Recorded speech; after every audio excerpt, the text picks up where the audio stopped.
Hey everybody, it's Somni Respiratory Flux. Call me Flux for short, or whatever you want to call me. And in the last episode, we finished up the bottom of the well and got very confused by something, which I have found out in the meantime.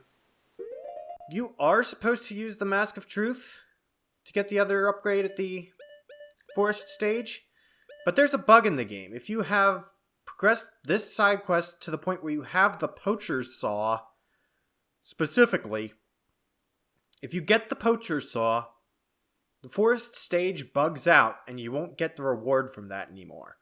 It is an upgrade to your Deku Nut carrying capacity, but I won't be able to get that in this run because of that bug. That's really weird, and I'm not sure why it happens, but it's there. Point is, now that we're here, we are going to enter the Shadow Temple. And to do that, we have to light all of these torches at once. This looks like the fire medallion on this pedestal, actually, which leads some people to suspect that the medallions you get were originally meant to be magic spells. But instead, the magic spell we get is Din's Fire, which, if we use here, we'll light all of the torches at once. Now, you can try to light them with fire arrows. I don't think it's possible because they go out if you don't light them all at the same time. And there's just a ridiculous amount of them. But yes, this is the entrance to the Shadow Temple. Let's head in. I say after I head in. But right away, you need the hookshot to get across this gap. But the shadow will yield only to one with the Eye of Truth handed down in Kakariko Village. So in other words, that's the game telling you you need the Lens of Truth in order to beat this dungeon. Technically. You can probably finish it without it, but it's not really worth your time to attempt it. What you want to do, actually, when you get into this room is actually first see that there's a door here. This is really easy to miss because it's not obvious, but it's because of the way the Lens of Truth works. One who gains the Eye of Truth will be able to see what is hidden in the darkness. Well, Shadow Temple. Here is gathered Hyrule's bloody history of greed and hatred. Just a random note. Skulls that have the eyes lit up are generally fake walls. So, if you want to save magic, you can just use that in this room. Here you have... Yeah, you have the... Ah, yes. Ugh, why am I having such a hard time talking today? Point is, defeat all the enemies in this room, the re-dead that's obvious, and the keys that are invisible, and it'll unlock the door. But also, a chest appears. This is going to be very helpful. Well, sort of. It's the dungeon map. Yeah, it's helpful in the way that all the dungeon maps are. Yeah. If you need them, they're there. If you don't, well, get them anyway, because why would you leave it behind? So, yeah. Shadow Temple, yeah. A lot of these say the same things, and it's very unsettling, honestly. See, that one, the eyes are flickering, which means it'll talk to you, but there's no door hidden behind it. What is hidden in the darkness? Tricks full of ill will. You can't see the way forward. Well, one who gains the Eye of Truth, yeah.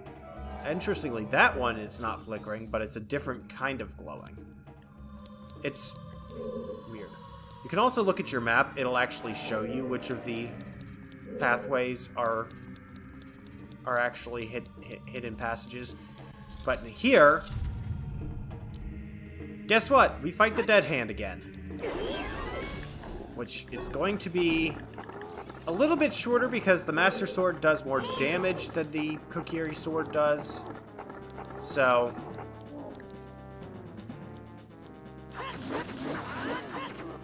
But, yeah. Basically, we now have to fight the Dead Hand a second time.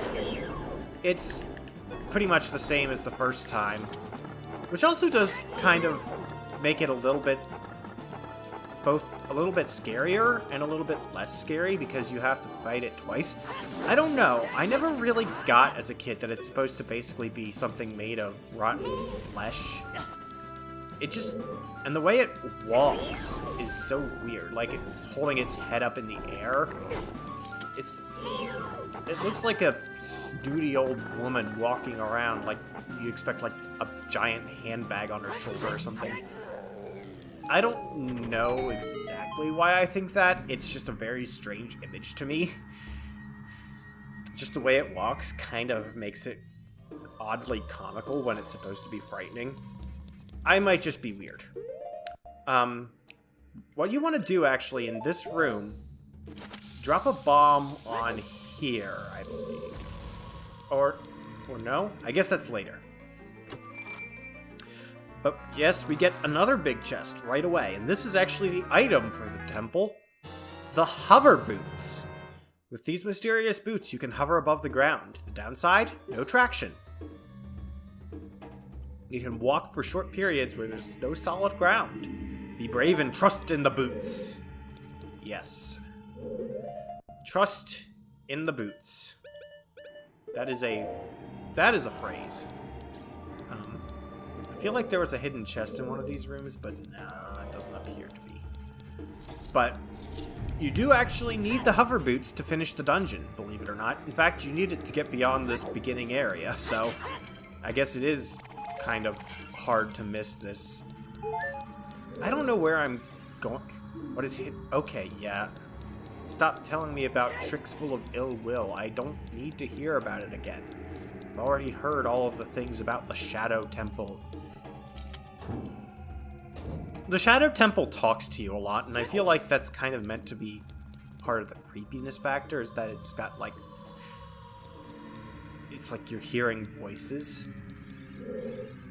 Only one who has sacred feet can cross the Valley of the Dead. That's where the hover boots are required. And if you approach this, make my beak face the skull of truth. The alternative is descent into the deep darkness.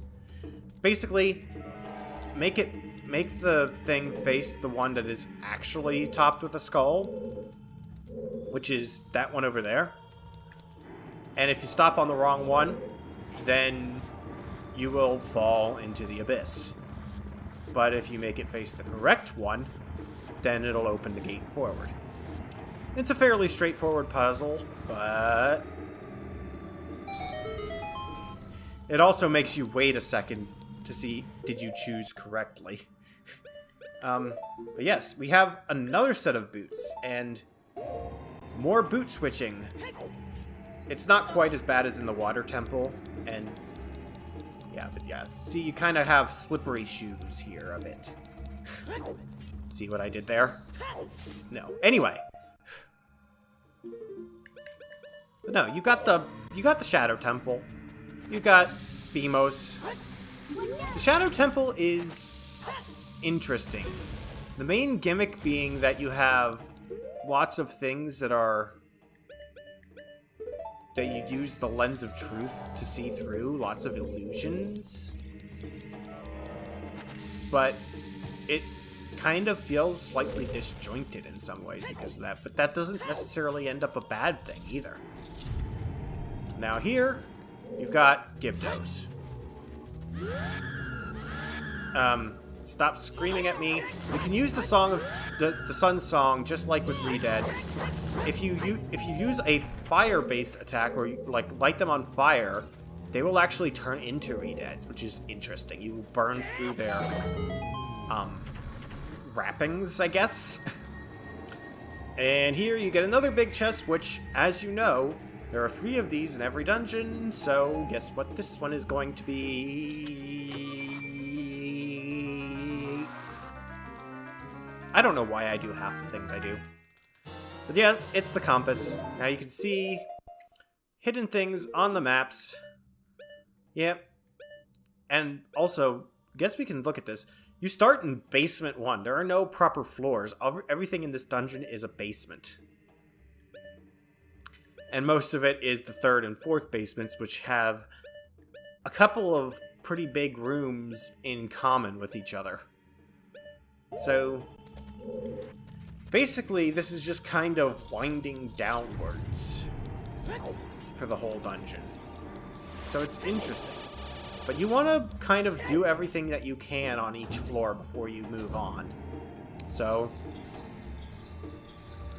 and what do you know? We've got more silver rupees and very wicked looking scythes. And it's... The visual aesthetic of this place is really creepy. It's very heavily implied that the Shadow Temple is actually an ancient torture chamber. It's like a bunch of ancient torture chambers where enemies of the Kingdom of Hyrule were held, and I guess it kind of implies that just because we're fighting to save the kingdom doesn't mean everything there is all happy and fun times and good and peaceful and just. It's interesting. I don't know, it's just kind of weird. Got a small key here, and actually we want to kind of head over here briefly. Navi will point out this thing looks kind of like a weird thing holding its head in its hands. Well, it's saying something. It says, if you want to see a ferry to the other world, come here. And if we do, we fall. But we see a boat. A boat. There's a boat. Little preview of what's to come. Oh, accidentally kicking controllers that I have on the floor next to me. But anyhow, yeah. We've already cleared out 2 of the floors, technically, of this place, but like I said, most of the dungeon is on the 3rd and the 4th basements rather than the 1st and the 2nd. So, we're pretty much just getting started here. Now what? We use that key. And this room is interesting. I'm lazy and I keep forgetting to just kill these things. Even now as an adult when it's actually really easy. So, yeah. Also, keep in mind that there are going to be invisible enemies throughout this dungeon, basically. And sometimes they're invisible because they're hiding in the ceiling, which is a little strange, but okay. Sure, game, sure. And now we've just got straight up guillotines as obstacles. Yeah, this place is weird. This place is a little strange to me, but certainly got interesting music to accentuate the creepiness. Shadows of monsters hang from the ceiling. Yes, there are going to be wall masters here. Fortunately, if you just kind of progress quickly enough, you don't have to really worry about them too much. Once you get over to here, I believe the wall masters go away. Fight a Stalfos. Yeah. Stalfos are weird, because you find them in the Forest Temple, and then I don't think you see another one until you get here. But then in the last few areas of the game, they're all over the place. But it's like you see them first in the Forest Temple, and then they just kind of stop existing for a couple temples. I don't know, it's neat, I guess, and it makes sense why you see them here, but then it makes you wonder what's going on in the Forest Temple. I mean, I guess it's everyone who gets lost in the Lost Woods turns into a Stalfos is one thing that's hinted at. What is going on in the Kingdom of Hyrule? There's just so much weird stuff. Also, spinning statues in there, just like in the other room, but they are invisible, so... Okay.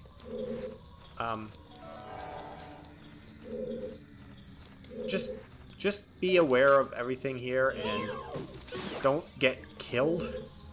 Fortunately, you don't take damage too quickly from those things, but watch out for the like in particular. That is really going to mess you up if you are not careful.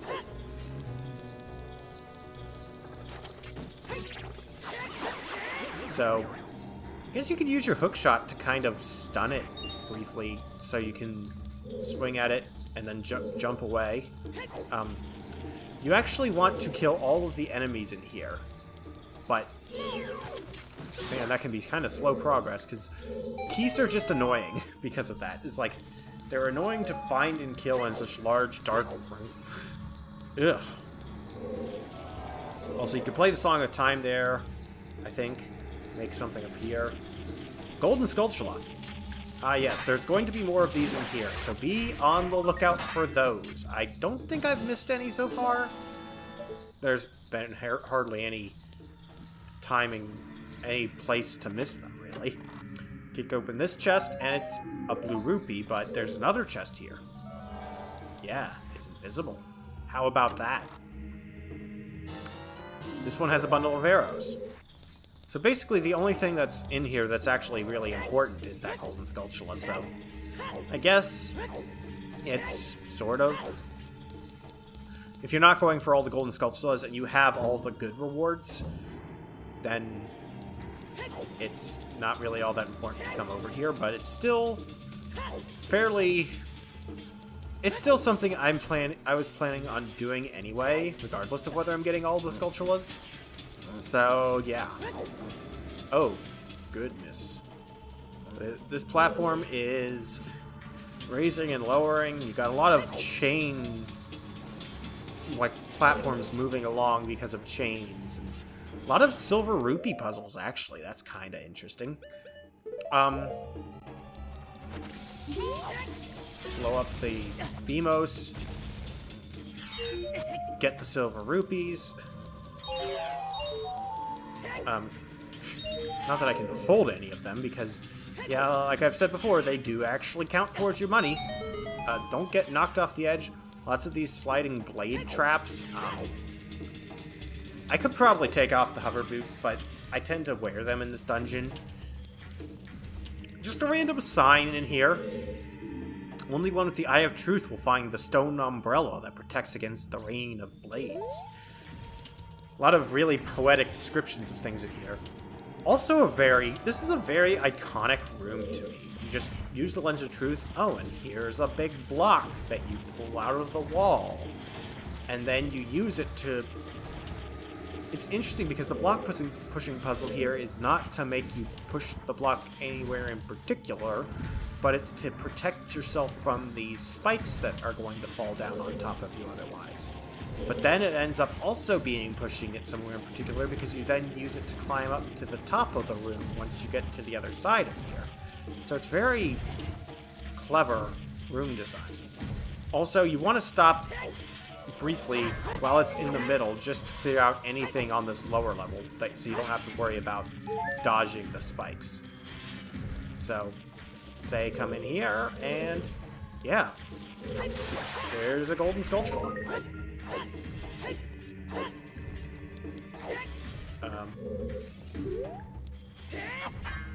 I guess I gotta use the hook shot for that. That's a little bit weird that it's so just a little bit too high to get to it without it. Okay.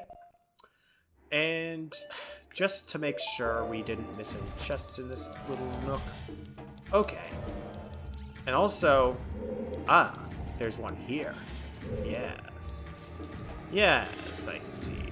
I see, said the blind man as he pulled out his hammer and saw. But no, you also want to pull this once you get about halfway across. Stop once it's blocking both spikes, and then pull it the rest of the way to the end.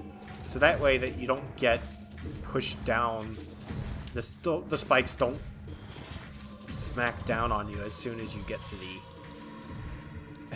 as soon as you push it past where it's protecting you. But yeah, no. Got... Oh, crap. Okay, that was weird.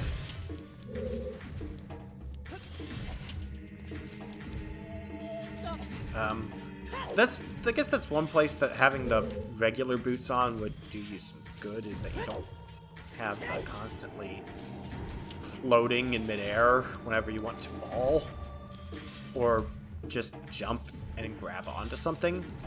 And also the traction.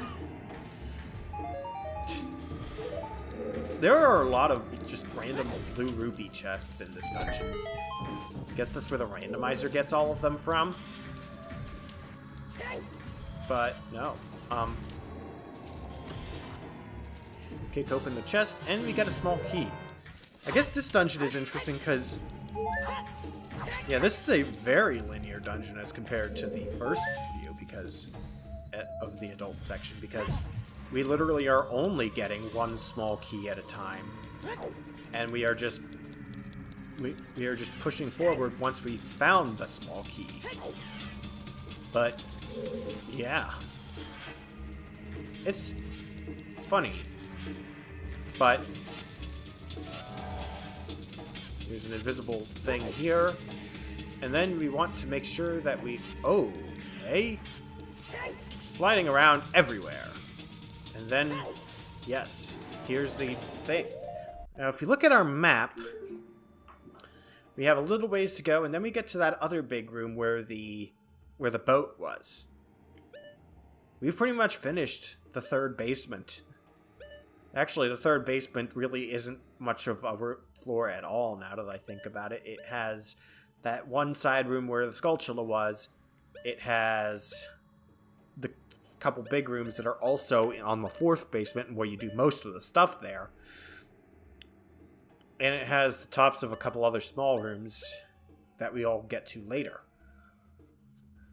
So yeah, I think we're about halfway through the Shadow Temple, so next time, we'll progress through this door and see what lies deeper in the shadow. This has been Somni Respiratory Flux. Respond, vibrate, feedback, resonate, comments below. Tell me how you think I did. And next time, deeper into the Shadow Temple. May the good elephant guide your way.